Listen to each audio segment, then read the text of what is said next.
Prince William and Kate Middleton, Princess Eugenie, and Cressida Bonas complaining about still being linked to Prince Harry. The headline quote is only one small part of one of the 4 articles I am going to talk about in this post, but it has the funniest line, so I made it the headline. This is a roundup post for a few articles that came out over the weekend involving Prince William and Kate Middleton, Princess Eugenie, and Cressida Bonas complaining about still being linked to Prince Harry.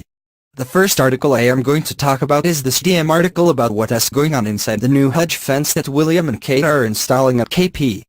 This article is too long to quote in its entirety, so I am just excerpting parts of it and only the stuff that most related to William, Kate, Prince Harry, and Meghan Markle. Living arrangements once Charles is king. Intriguingly, there is now the belief that when Prince Charles becomes king, he'll continue to live at Clarence House and use Buckingham Palace merely as the office.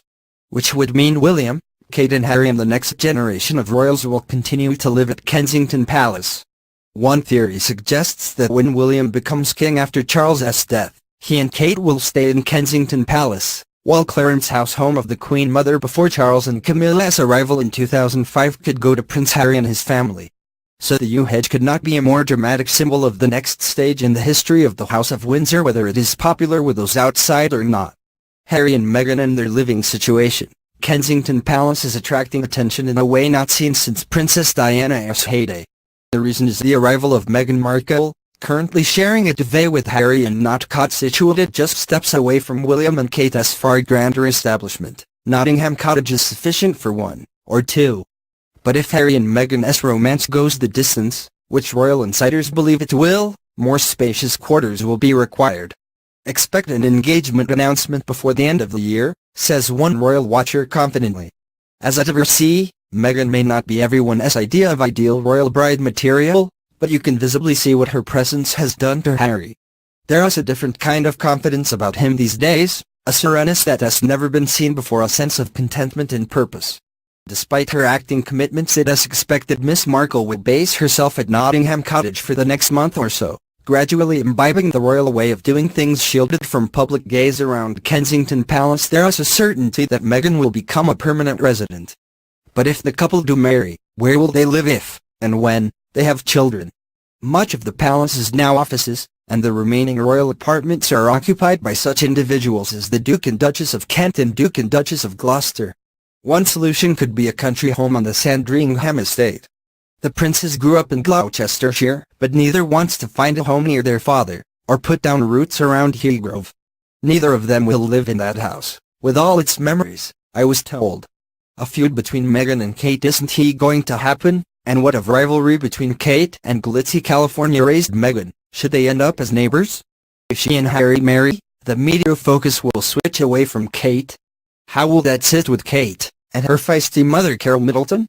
Funnily enough, I don't think they'll care, said one observer. Carol is very confident as grandmother of the future king. Kate goes to the family home at Bucklebury in Berkshire a lot, and Carol has a close bond with Prince George. So they are secure. And William has said he wants his wife to be seen less as a clothes horse, more a workhorse, so there's room for both. The two women will get on very well. Kate wants another baby. One thing that would be sure to swing attention back to Kate would be the news that she is expecting another baby, and friends are convinced that it won't be long. Kate is very broody, I am told. She is ready and eager for a third. Make no mistake, what happens behind that expensive new hedge at Kensington Palace will shape the future of the monarchy. And all of that, my favorite line is the throwaway about how William wants Kate to be seen as a workhorse instead of a clothes horse. Because, seriously, she is not. He is not. Neither of them are workhorses, so it is hilarious to me that he would want Kate to be seen as a workhorse. I included the part about the living arrangements under Charles just because I know that conversation has happened in the comments sections of previous articles on here.